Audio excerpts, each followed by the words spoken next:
Huwag mo akong husgahan sa kaunti mong kaalaman kasi kilala mo lang ako sa pangalan, hindi sa galawan. Pinanganak akong mahirap, hindi ako pinalad makapagtapos ng pag-aaral kaya binawi ko na lang sa sipag at diskarte sa buhay. Oo, wala akong pinag-aralan pero kaya kong kumita sa lansangan na hindi mo makukuha sa taas ng iyong pinag-aralan. Bago mo ako husgahan, daanan mo muna lahat ng napagdaanan ko para malaman mo kung sino at bakit ako ganito.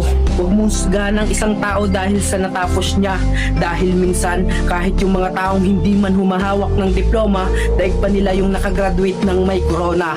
Bawat tao may kanya-kanyang kwento sa buhay, kaya bago mo sila husgahan, alamin mo muna ang kanilang pagkatao at tingnan mo muna ang sarili mo. Baka malala ka pa sa tinitira mo.